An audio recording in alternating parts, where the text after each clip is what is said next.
Welcome to Work the Left Side. I'm hyper hyped to announce tonight's guest. I had the Juggernaut on last week. This week I've got the Huggernaut. It is the one, the only Mr. Jimmy Kuma. Sir, how are you? Hello. I'm not too bad. How are you? Mate, I am 5x5. Too blessed to be stressed. So, mate, it's all good. Thanks for coming on. Obviously, firstly, manners maketh man. So, yeah, thank you for coming on and just, having a chat. Talk about this wonderful world of wrestling. Thanks for having us. Oh, dude. Also, you're on Instagram, kind of following the journey, looking at what you're doing. That's the thing. I always think everybody's got a story to tell, regardless of how long they've been doing it or, what they've done. There's always something there to talk about. So I'm always interested. Yeah, there's a lot. That's one thing I've noticed in wrestling. There's a lot of interest in people, no matter what background they're from. Yes. That's it, though. That's good for me. I mean, it's a varied, it's that variety, it's that kind of, but it's the, the openness as well, and people just being like, you know what, at a wrestling show, anything goes kind of thing in the sense of, everybody, it's that kind of a community where you've got all kinds of characters and nobody cares. It's like, sweet. Yeah, I think you get that even just going to the shows as a fan, because I go to North quite a lot. And that's one of the things that always happens there. You always end up talking to somebody that you've never met before and spending half the night with them, just out of nowhere. And I think that's just the sort of community that it is that sort of welcomes those sort of people in. Obviously, everybody's got that one common interest, regardless of everything else. Everybody's there because they love wrestling. Yeah, especially somewhere like that where you find the regulars are regular. Yeah. So they know who's on the card. They know what happened last time. It's definitely when I first started going, it was unexpected. We've only been going north for a few years, but yeah, that was definitely part of falling back in love with wrestling. I think was partly to do with North. Falling back. Okay, right. That kind of keys me up then for the generic question. Let's get it out of the way. Let's get it asked. You mentioned there, North playing a part in you falling back in love with wrestling, obviously. So there's a story there. There must have been a time when you liked it. Everybody does, though, to be fair. It happens at different ages. You like wrestling, you kind of go off wrestling, life happens, and then you kind of get pulled back into it again somehow. So, go on then, dude. What made you kind of take those steps? The first time you looked into a wrestling school, what made you look into doing doing wrestling? Well, I'd had a look. I did a couple of sessions at the school. Rampage Brown was part of it because he was part of the NGW, and he was running the school up like Chesley Street way. It was just before COVID happened, so I was like, "Oh, I'll give this a go." Because I always said that I would give it a try. Get less fat. It's always started out with, "I'll just do this one thing, and then that'll be enough." So it's like, I'll go to it to help with my cardio to get less fat. So start with that, then obviously COVID happened and the world shut down. So then when things started opening back up again, I experienced my own. We got deep quite quick here. I went through a bit of a breakdown. Basically, I went absolutely mental, and probably shouldn't have been on the street. But that's another story. So I had a bit of a mental health episode for a while, and as I was coming out of that, I'd started with going to like amateur strongman stuff to try and get used to being around people again, getting my strength back. Because going to the gym is something that I've always done for years and years. It's just like a ritual thing of I need to go and I need to go and lift something. So part of the strongman thing was like, I can go and do that. There'll be other people there that I have to interact with. So I started doing that again.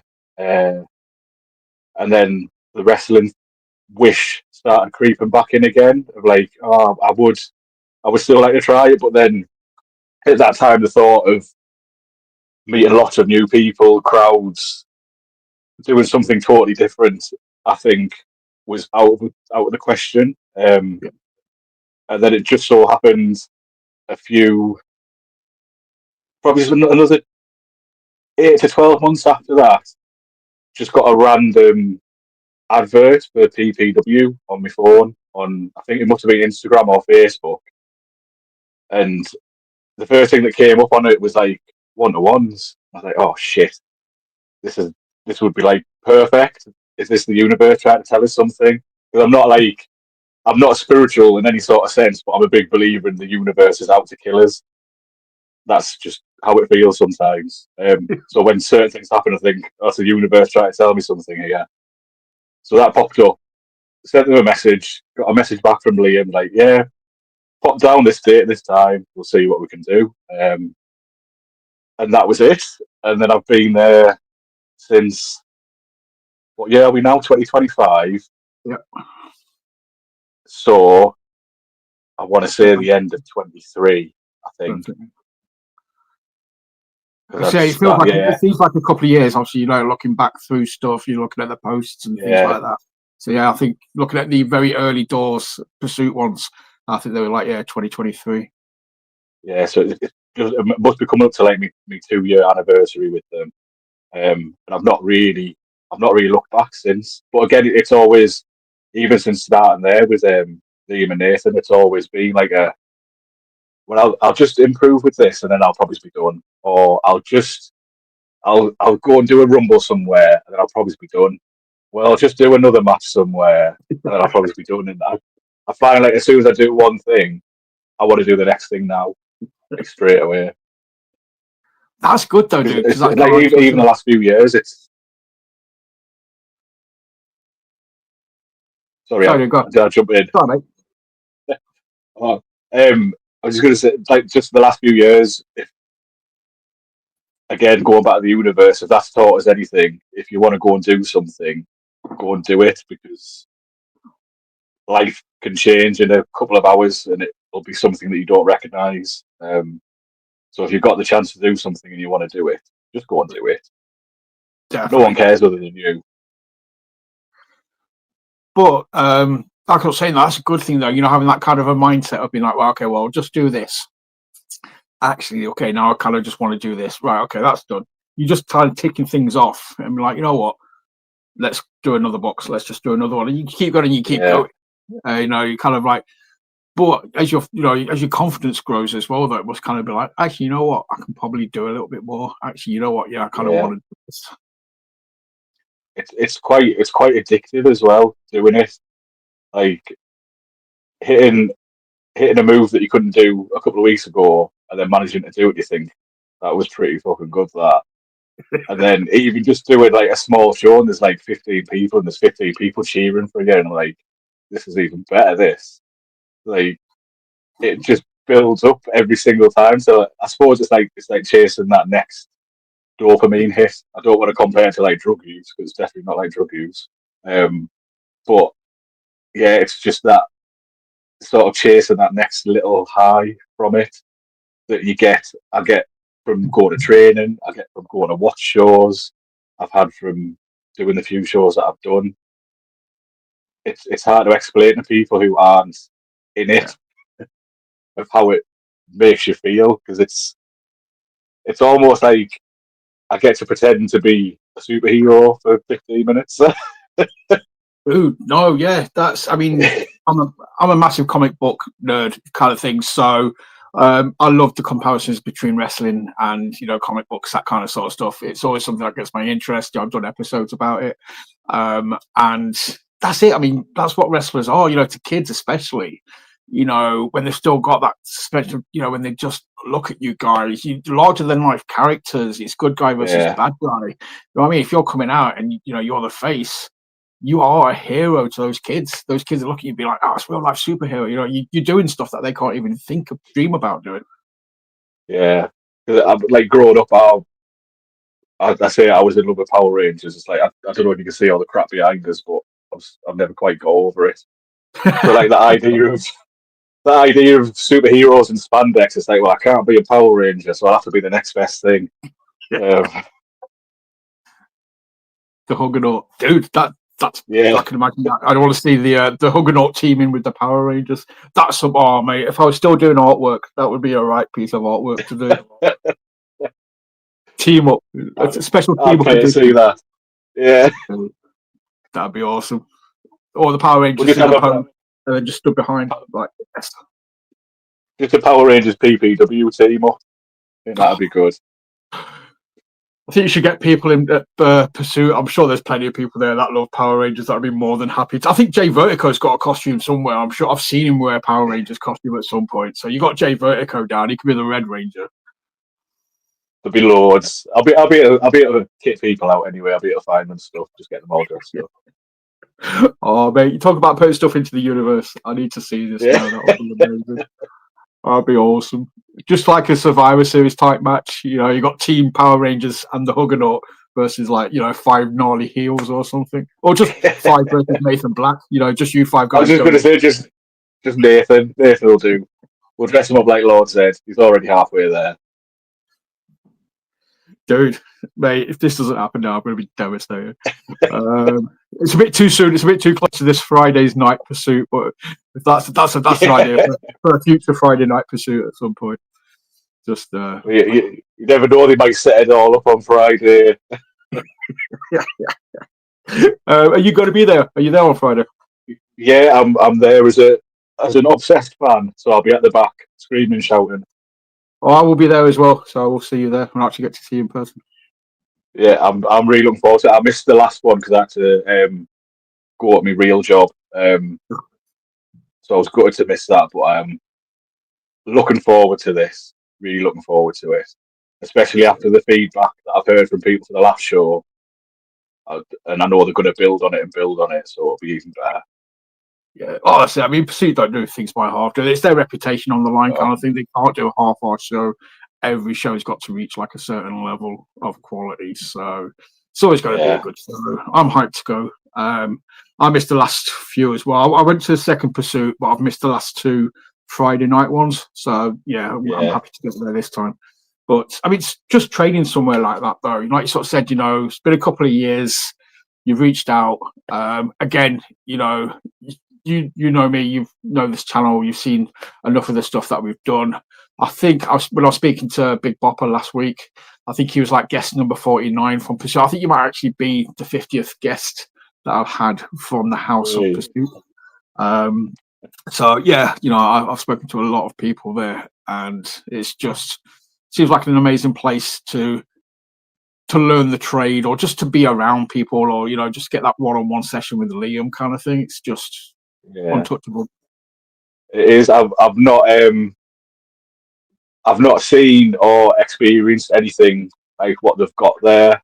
I know that there's been attempts to maybe try and imitate it, but there's something.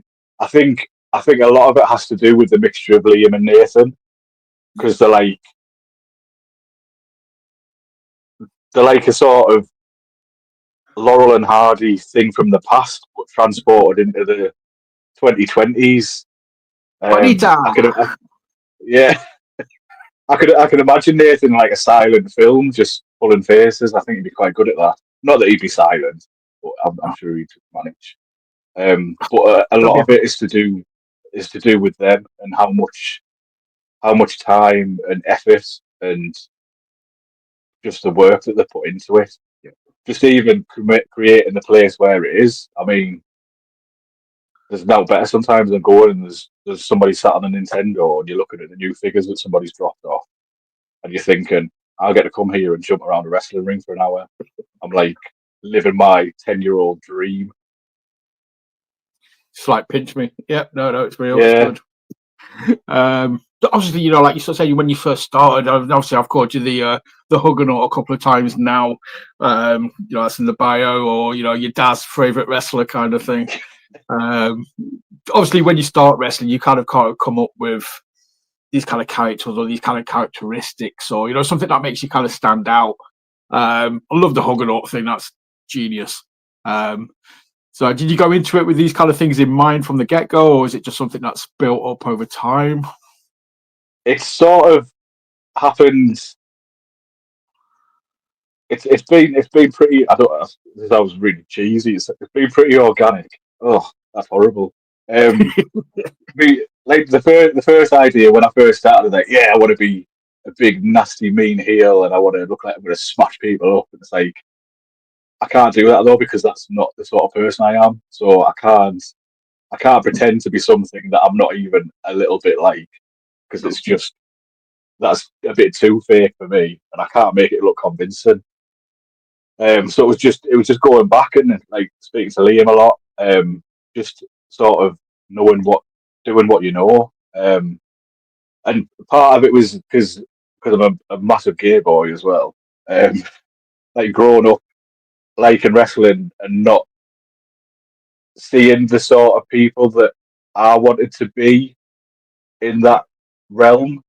A lot of the time, I mean, I'm of a certain age as well, so we're talking like mid 90s. A lot of the time, the gay characters were like the other or like the butt of the joke and Yeah. not really something to be overly taken seriously. Even I know like Adrian Street and stuff in the past, I get it how important somebody like that was, but he's still this flamboyant character who comes out and as I was at that time, it's like that's not who I would want to be. Um, so I think at the start it was very much a thing of like, well, I don't want to be a gay character. I don't just want to be a gay character.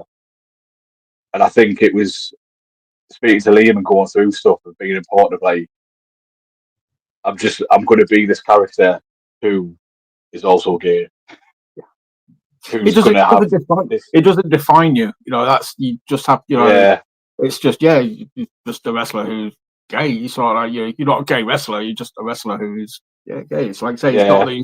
the main attribute of what you bring to the ring kind of thing. And I mean, it's like I say, it's a lot different to when I first started watching wrestling and growing up around it. There's that many like queer type wrestlers who still don't fit that mold. Like your likes of Monet and Effie and Paro and all them types who have elements of that, but they've created a character beyond the talking gay character. It's like they've become something more than that, and I think that's what I want to sort of do for myself. I wanted to create the character that I would have wanted to see when I was 10, 11 years old. That's it. That was the main part of it. I want to look big and strong, and I want to look like I'm having a good time. It And representation stuff, isn't it? yeah, but it's I can't remember who said it, but I remember somebody saying to me, it's like if you can't find your representation in the world, You create it know. yourself. Yeah, Yeah, that's genius. But that's the thing, it's kind of like 'cause I mean in the 90s and obviously in the noughties, it was just nasty. It was gnarly. I remember sort of about a year or so ago, we were doing like myself and JC were doing like a pay-per-views from '97. We was basically reviewing like pay-per-views from WCW and WWF and throughout the 1997 kind of thing. And it was crazy because obviously like Gold Dust back in the day kind of thing. yeah, It was like he was a heel, and then they turned him face, and how they turned him face was basically to say, "Oh, I'm not gay. I've got a wife." yeah. And it was like, "What the fuck?" That was like the whole basically the idea was their face turned. It's like, dude, seriously, some of this shit does not age well at all. No, there's quite a lot. I think, but that's from a lot of sides of when you look back at wrestling. And even like the treatment of the women and the women's cards and things like that. It's like you had It's some at that time. You had some like amazing talent that you just completely wasted because we just that's not really it's not really for women, is it? Not really for no, them. And it's like that's it. the world as it is at the minute, like in the world of wrestling, could look a lot different if they just put a bit of effort into it and treated people with a bit more respect. Well, I suppose when there's certain people at the top who probably don't treat people with respect. That's the problem. Looking back in hindsight, kind of thing, it's like, yeah, that's a whole nother kettle of fish. But that's it. I mean, obviously, growing up at that time, yeah, like I said, you're not really going to have anyone to look up to or to kind of watch and be like, because that's the thing. I think it's really sort of important that people have, somebody they can relate to or they can look up to. That can be their role model. That they can kind of be like, okay, I like this person because I get them, kind of thing. So I think, everything like that is really important. And that's the thing about it now is kids have that, young adults have that, even adults have that, they've always got that kind of, there's somebody they can connect with and be like, all right, yeah, cool, I'll relate to that. I'm going to like this person. I'm going to support them. Yeah, I think even like coming from like the gay side of it again, even though I keep bringing it up, when I was growing up in like the 90s and stuff, you've got to remember that we had like the AIDS crisis had wiped a lot of people out. We've got like a whole generation of people that were decimated and like their representation's gone. So I think it's always important for like people of my age and a bit older, just making sure that we try and fill that gap in that they would have been for us growing up. Because it's I think a lot of people forget because it's like a recent history thing of like how many people were just like snuffed out before they had the chance to make a difference or make a big impact on people. And again, where would we have been today if that hadn't happened and those people had managed to get through? But So like I said, that's another reason. It's like you want to create something, you want to leave something lasting, and that's kind of what I want to try to do through throwing men around a ring.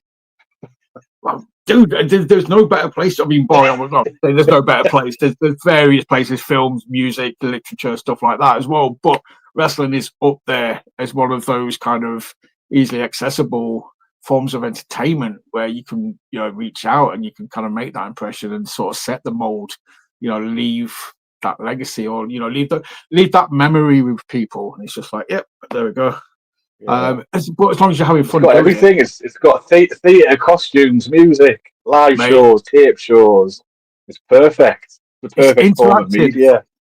Interactive theatre with just like it ain't ballet, son. That's all I'll say. It's just hard hitting theatre with stories, costumes, music, extravagant numbers. It's Well, it's why sometimes sometimes I get the question of like, well, why do you like it?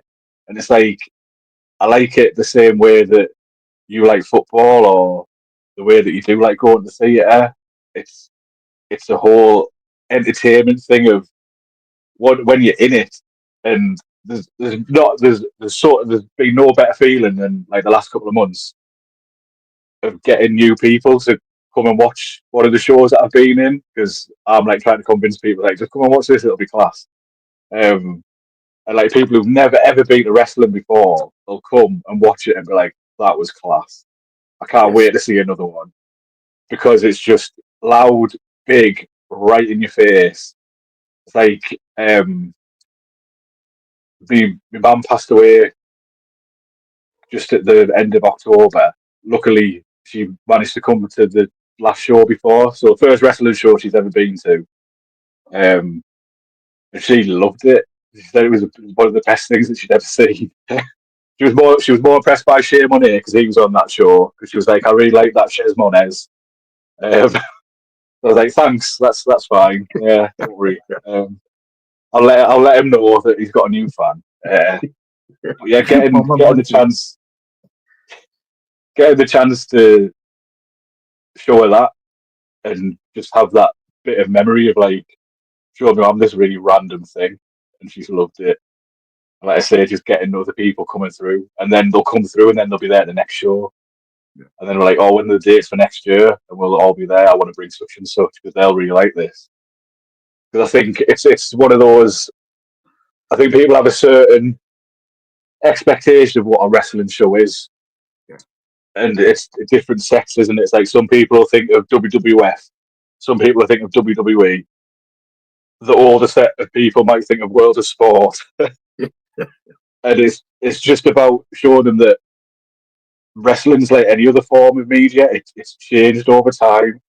It's not the same thing that it was in the 80s. It's not the same thing that it was at the start of the 2000s.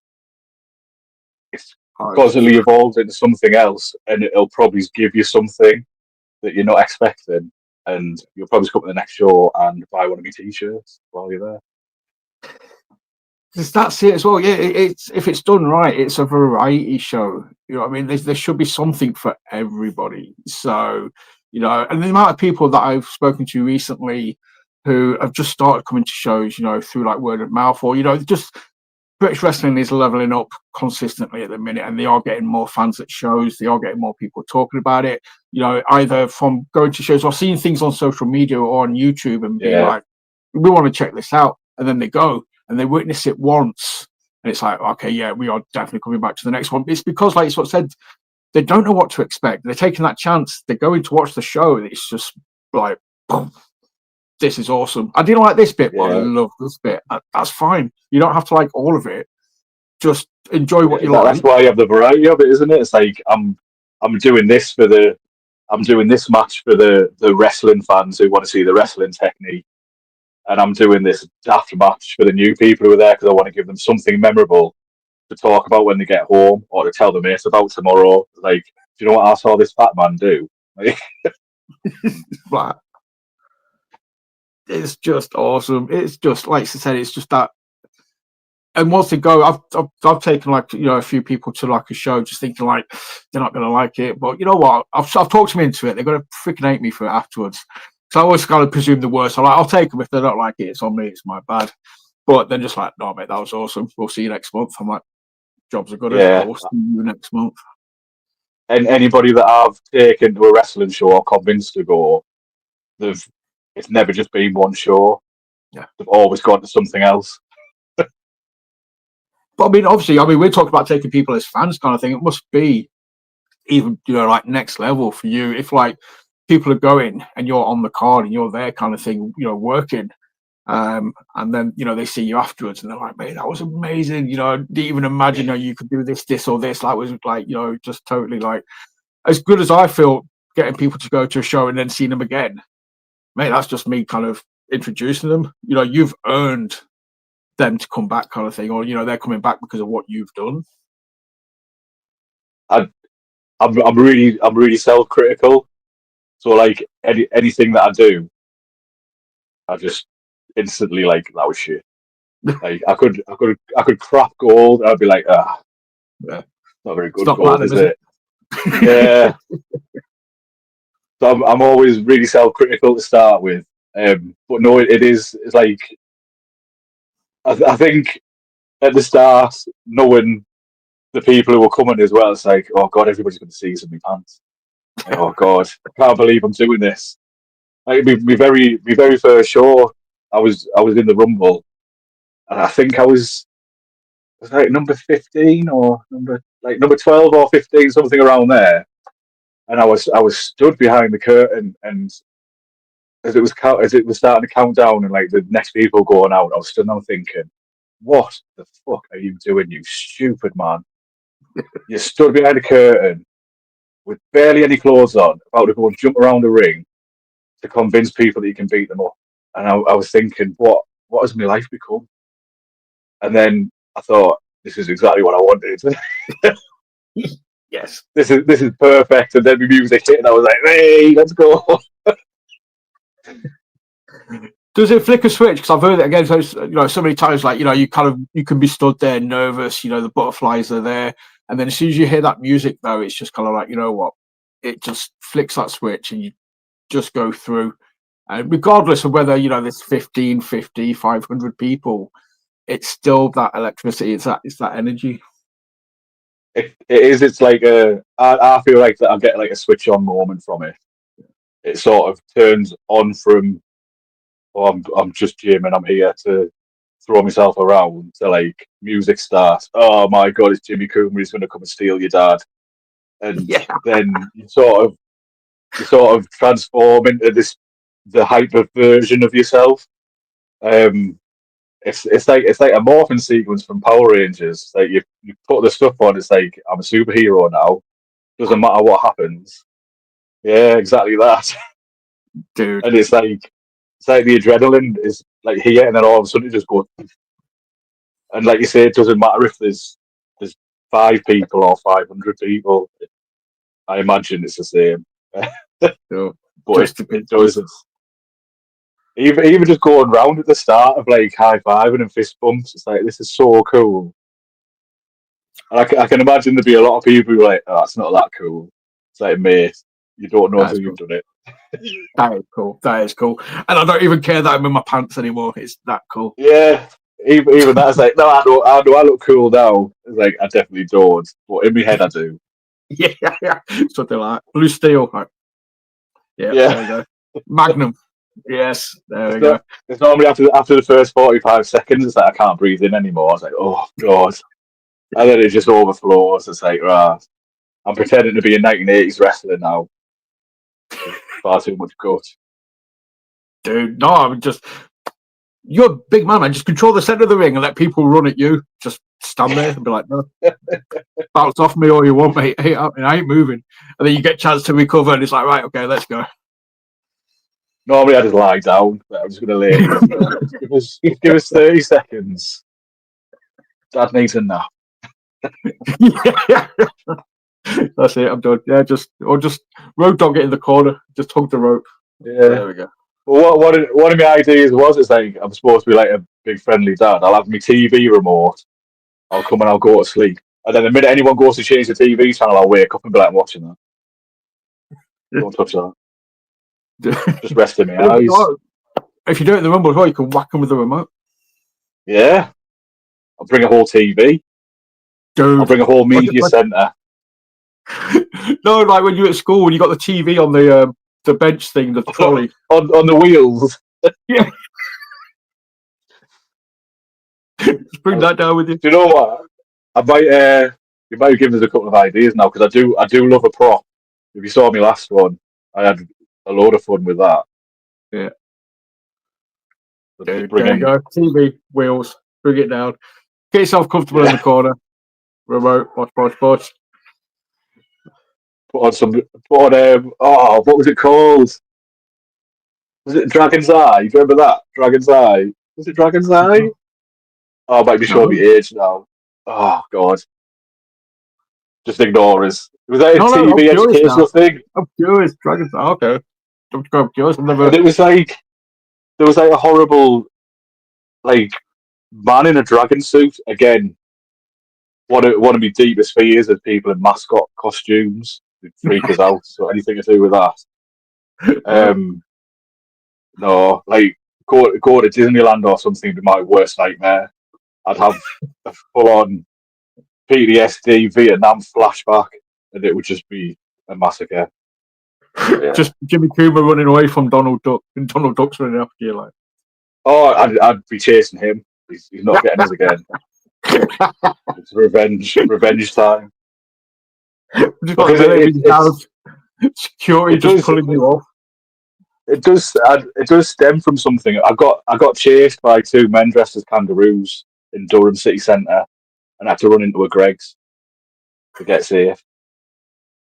That's where it stems from. You attack them with a sausage roll? No, they were on you know those bouncy legs? Yeah. So there was these 2 blokes, like 9 foot tall, dressed as kangaroos. They come round us, and I'm like, no, thank you. And then they start following us, but getting quicker and quicker. And I'm like, oh my god, these 2 kangaroos gonna jump us, and I had to go into Greg's to get away. And ever since then, I've got a fear of mascot costumes. Dude. Terrible. That's horrific. I can't even imagine getting harassed or just faced by like 9 foot kangaroos as well. That's traumatizing. I've got sweaty hands thinking about it. Just throwing sausage rolls and pasties at them. I'm like, just bombarding kangaroos with sausage rolls. I was ready to climb behind the counter. Like, I can't go back out there. Just running in. You got back entrance. Jumping over the guy and running around the back. Just doing dive bombs out of the back. That's horrific. It's affected the rest of my life. Hopefully nobody's watching this that you've got a match against coming up anytime soon. Because they're just like, right, I'm facing Jimmy. Where's that kangaroo costume? Well, the worst, because I can't remember who it was, because Mr. Blobby pops up now and again in different matches that I've seen, and the thought of Mr. Blobby coming out from behind the curtain, I think I would shit myself and die. I wouldn't be able to cope with it. Just pass my out. My hands are getting sweaty thinking about it. Dude, right, okay. It makes me ill. Dude, I'll stop. Oh. Mr. Blobby has that effect on most people. Yeah, I'm old enough to be 12. Dude, we'll lighten the mood a little bit. We mentioned Shay Monet previously. Anytime we mention Shay, I've always got to rewind and just acknowledge the awesomeness that is Shay Monet. Seen him a few times at True Grit this year. I've sort of labelled the I can't take credit for it. Dan did it, but we kind of labelled. He's full of razzmatazz. Because of all the suplexes and everything, he's just like a fabulous Taz. So you've got that razzmatazz. I just want to take a second to acknowledge Shay Monet. Yeah, he's definitely one of the top least recognised in the country, I think, by far. Yeah. And anybody who's experienced him at a live show knows exactly what he can do and how well he does it. How well he does it without making it look like any effort. It's easy, it's just smooth, man. Smooth. And it's like I really like you, but at the same time I really hate you as well. Because you just make it look really good, and it's really irritating. But I can't help but like it. But we managed because we managed to catch him at Effie's big brunch this year because he was up against Sonny Kiss. That was a very good match. Yeah, I spoke to him after that one, and he was like, he was just saying it's surreal kind of thing, just having that opportunity and just being in the ring. But it's just how far, it's all come kind of thing. And it's just having those matches, having the attention as well. And, people putting these shows on. It just, again, it's amazing. It's just nothing but good stuff. Yeah. And again, it's like the crowd who turns up, like just the mixture of the crowd of just the different people and everybody's that into it. And the sorts of wrestlers who are coming out and are getting the pops, and again, it's not something that I could have imagined happening from the time when I grew up. Sounds like I grew up in the Victorian times. I mean, back in the mid-90s, everyone. Yeah, I'm there with you. Like, I remember when we had teletext and we didn't have internet. Refreshing for the football. Yeah. Or you play the quiz on teletext. Bamboozled. Yeah. With his big yellow face. I used to cheat because, like, if you pushed the wrong, something happened if you pushed the right answer. So like a little thing. So if you pushed the wrong one, it's the wrong one. So you kept pushing different colours until you got the right one. That might have just been me. What's the point of cheating? You got to learn anything? I did learn eventually. That was my main form of education. Didn't go to school, just played bamboozle. Yeah. You're not going to school today? No, I'm just going to go bamboozle. I'm just sitting there playing bamboozle all day. I've done it already. I've completed bamboozle. Oh, mate, that would be such a cool random T-shirt that only probably a handful of people would get, but the people who got it would just be like, yes, top tier.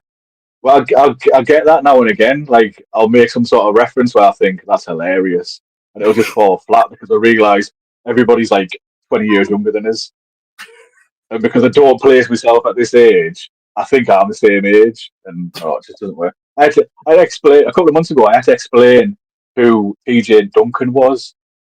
No, behave. Everybody knows who Byker Grove. You know who Ant and Deck is? No, not a clue. That's shocking.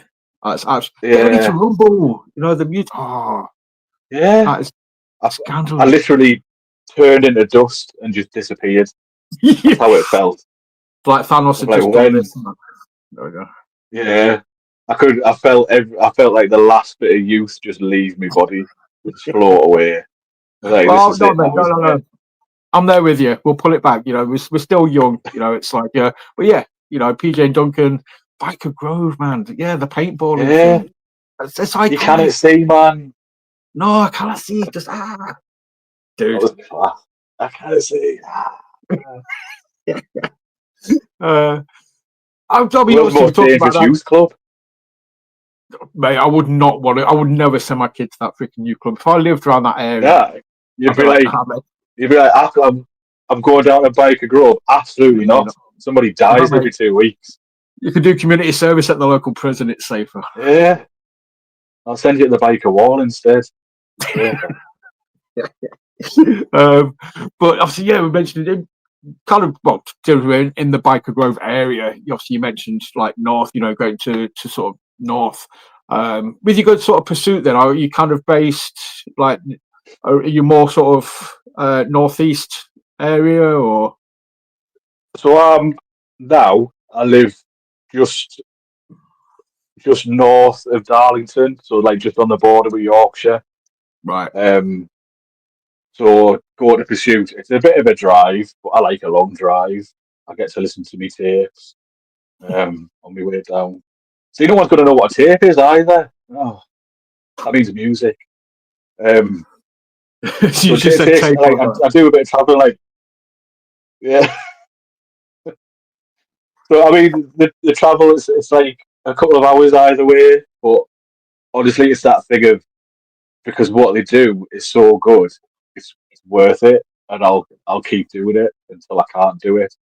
Um, because it was one of the best bits of advice that I got from somebody in the start was Paro, American big gay wrestler. Because a few years ago, I was talking to him about various things and like his advice and stuff, and he was like, when it comes to a training school, you travel as far as you need to travel, Yeah, and you go where the reputations are, and you go where the names are, and you go where people are coming out from. That's the way that you can tell where somewhere's good. Um, so yeah, and obviously PPW with their reputation they've got, even outside the school, like Leon Slater, obviously he's going to have a big weekend. yeah, um, a little bit. yeah, like Lisa Nathan, and they're all like within the wrestling world known names. So it's like, yeah, you're right. And then you do, I do understand now where he was coming at from giving that bit of advice of like, you go where the reputations are because That's that's what where you matters. learn the most. But it's also got to be where you're comfortable as well. Like so, say you feel comfortable there, you're having fun there, you're happy there. Yeah. That's that means so much as well. Oh yeah, it's even because there were certain points last year when I couldn't do a lot, and I was still going down just to be like, I need to get out of the fucking house. So I'm going to go there and I'm going to sit down there for a couple of hours and then I'm going to come back because it's just got that atmosphere of like I'm away, I'm in this like little wrestling bubble, Yeah, and it's just a good place to be. just good Because energy, even good vibes. yeah, and just like I don't want to say like a positive place, but it's a really positive place. Not in a not in a sickly sweet way. Yeah, I know what you If you're mean. sporting Nathan, he's not sickly sweet in any sort of form. But just knowing, just even that support that you get there, I think that's something that they don't put over. I don't even know how you put it over. But again, the likes of Liam and Nathan, when shit's happening, they are there still, Yeah. and they will talk shit about other shit outside of wrestling. Well, that's it. It's Yeah, just like I mean, you kind of you see that on the socials as well. Though actually, I saw the Brody appreciation post a few weeks ago. yeah, Um, you know, And I think they kind of do with just everybody as well. They just acknowledging people's journeys and how far they've come and doing this, that, and the other. It's not something obviously, they bring attention to, but if you are paying attention and you're looking at what they're doing, you can kind of see those little nods or those little just acknowledgements of just how far people have come, and just say no, like congratulations, basically, but just in a very subtle way. But it's enough to make people be like, yeah, that's cool. That's very cool. It's just like letting, like the amount of daft stuff they've let me do. Like when I had a training after surgery last year, and I'm saying to Liam, it's like, I've got this idea. Can I do this? And I could tell by his face he's thinking, probably not, but yeah, we'll do this. I was like, it'll be really safe. It'll be totally fine. Nothing's going to split open. And just being able to do stupid stuff like that, it's just important. And again, I don't know if they know how important it is to some people. They probably do. They should do, but they won't. They won't acknowledge that they know. No. They'll just be like, no. They'll dismiss it and be like, nah, it's nothing. Yeah. But secretly, they're Shut like, up, man. They'll just be bigger. Nathan, definitely. Nathan will just be like, shut up. Look at the size of me. Shut up. Yeah, look at the size. Shut up and pay your money. Yeah, give me money. But I mean, obviously, like I sort of said, I had a Big Bopper on last week, and when I mentioned I was talking to you this week, and he's like, "Oh, that's a match that needs to happen." I was like, "Mate, I would pay money to do that match." I mean, they'd have to reinforce a couple of things, and we could tear a hole in the space-time continuum if there was too much momentum. But it'd be an interesting way to end the match, a black hole. Definitely like a Final Wars vibe. But yeah, that's something that's come up from different people over the last couple of months. It's like Huggernaut, Juggernaut. It does need to happen. Mate, it's kind of like I'm all about giving the people what they want. Exactly, that's it. And again, pulling it onto the comic book thing we was on about earlier, like being these larger than life characters and stuff like that.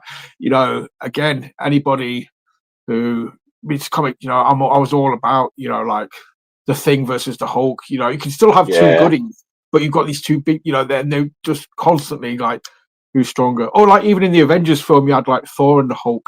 Just two brick houses. Just be like, yeah, but who's stronger?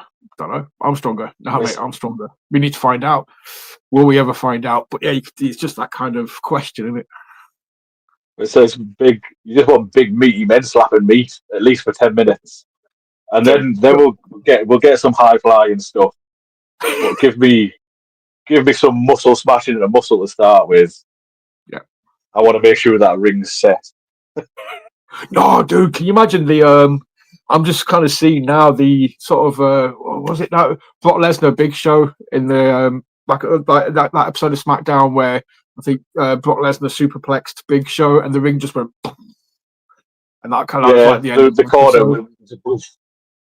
Yeah, dude. Can you imagine I can't imagine Nathan being too happy.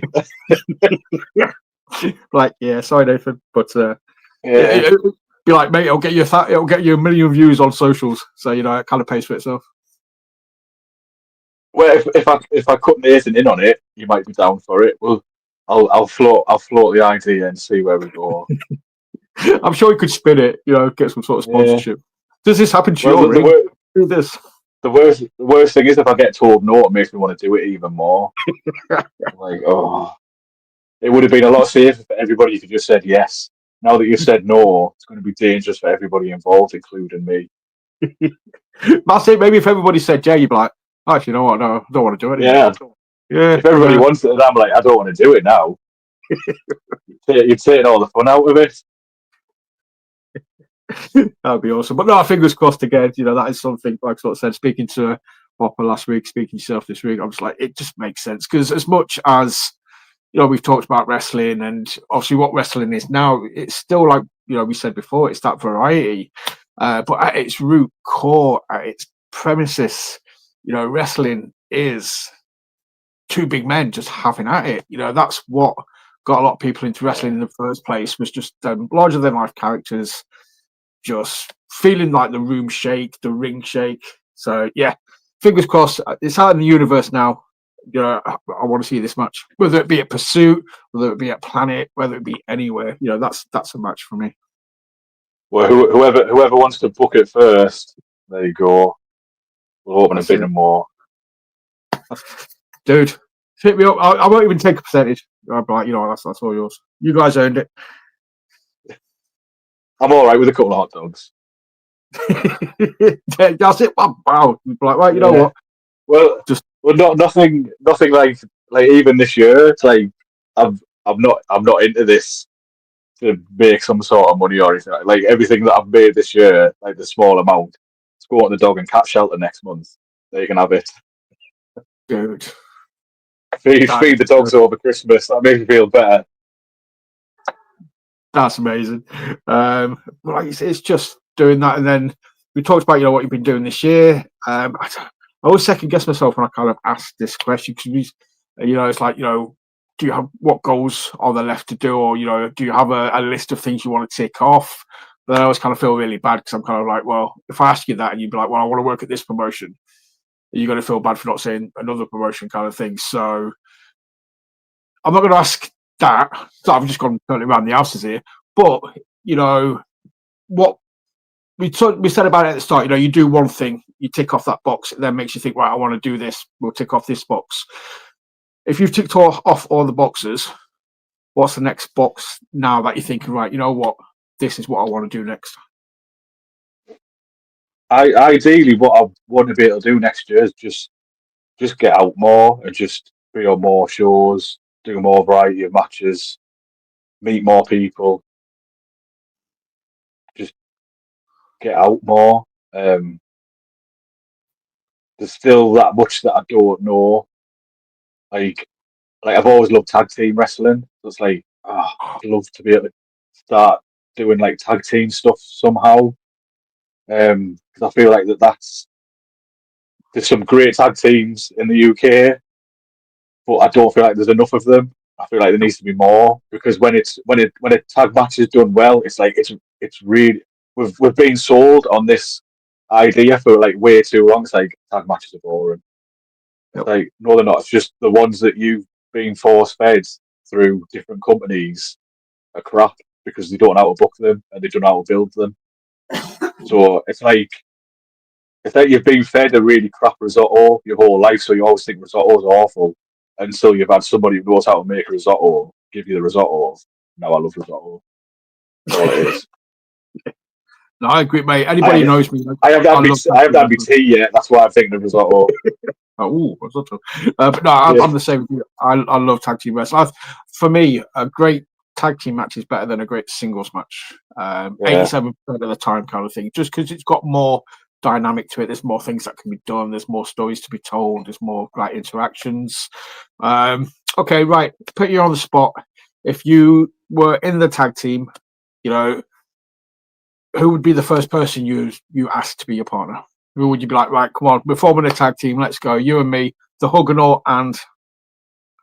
See, I'm like an Arn Anderson simp. So like 1980s Arn Anderson, I'd be getting on my time travel phone and being like, Mr. Anderson, can you please come through? Can you dump Tully? Yeah. It's not going anywhere, mate. Brainbusters, forget about it. Just dump him. Come work with me. You'll want for nothing. But yeah, that would be like me ultimate. Like if I could pick anybody from any time. But even like local guys and things. Like I always think because there's Ryan Rood who's up this way, who I've been sometimes get mistaken for online. Even though we're very, very different, we've just got beards and a large men, so obviously we're the same person. I think getting the chance to do something with him, because like the idea of like I'm going to nick your dad, he's probably going to nick your mum, we're going to break up your family. That's the name for that. The Family Breakers or something. Yeah, well, it was because we did have this conversation a while ago. It was like, oh, the Home Wreckers, perfect. That's it. That's much better. The Family Breakers. What the fuck was I thinking? Yeah, the Home Wreckers, dude. So yeah, something like that, and I just think that sort of concept in a back alley social club is just perfect. It just writes itself. It's just the perfect setup and the perfect environment, and I can see it now, like Ryan with a half pint of lager, giving it out to a lady in the audience. Just yeah, amazing. You'd have to be the heels though, surely, wouldn't you? Well, I mean, it's nearly 2026. We can have a heel face merge, bringing people together. If you're about wrecking homes though and splitting up families, that's kind of like you could lean Yeah. into the heelish thing a little bit. I mean, well, you can't make somebody leave unless they want to. All I say. No. I'm not telling you anything you didn't already know, kind of thing. Yeah. I've already got the t-shirt idea for you. It could just be like a wrecking ball in the house, just demolishing the house. It could be like you and Ryan. Ryan ride on it, Miley Cyrus style. Yeah, just wrecking a house, and that's the Home Wreckers. That's the t-shirt. Let's not even do a t-shirt. Let's go and get that picture taken. I'm going to find out where we can mount a wrecking ball, dude, and a couple of snapshots. The signed photos on the merch table. Just you two on the wrecking ball. It's like sign that. There'd be none left. Nope. They'd be everywhere. There'd be everybody's little secret photo stash. Yeah. Like the mums would have some, the dads would have some, but they wouldn't tell each other. And they find them together, where they've been ripped down the middle. Oh, great. Dude, I think that's it. I've peaked. I can't go any further than that. The Home Wreckers is the place to be. Mate, honestly, thank you so much for coming on and chatting with us. I said I'd keep you for about an hour, which I've done. It's sort of, I was like, oh, I've got about another 20 minutes. No, that's been an hour. Damn. I do chat a lot of shit when I start going. Like, I need to be told to shut up sometimes. Dude, the less I talk, the better. Sometimes I'll kind of cut in because I've just got overexcited myself, and I'll just be like, right, I'll pull it back. Nobody's here for me. Like, let the man talk. But it's been an absolute pleasure. Do you want to let people know where they can find you on Instagram? I think if you just search for Jimmy Kuma on Instagram, I should come up. I should do. Well, if I don't, you'll find some random reel of us with my horse hanging out. There'll be someone somewhere. We will obviously tag you on the post as well anyway when this episode gets uploaded. So also, hopefully, fingers crossed, you're following us on Instagram. So my boy Ash will get that uploaded, tag you in it. If you're not following Jimmy, please do so. Keep an eye out on shows that are coming up, like stuff at Pursue, everything like that. Just show some support and encouragement and appreciation for the awesomeness that is your dad's favorite wrestler and the Huggernaut himself. But mate, no, honestly, thank you. It's been an absolute pleasure. Yeah, it's been a lot of fun. I keep chickens as well, so if you want to look at me chickens, you'll have to follow me Instagram. They're quite interesting.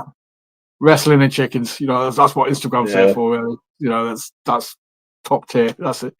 And hopefully, and the future. And at the future, in the future, 2 men on wrecking balls. That's what I want to see at some point now as well. Oh, I mean, there's that much we put out in the universe now. It's going to have to happen, dude. I'll take 2 out of 3. Whether it's you against Big Bopper, whether it's the Home Wreckers, whether it's just anything else we've talked about, is just yes, it's out there. But obviously, everybody else, thank you for watching. Hit like, subscribe, share, comment, all the generic stuff we ask you to do. Keep your eyes peeled. Some awesome stuff coming up. We have got Billy O'Keefe before the end of this month. And then obviously I'll start announcing guests for next year at some point. But yeah, thank you for watching. You're awesome. And remember, always work the left side. Goodbye. Bye, everyone.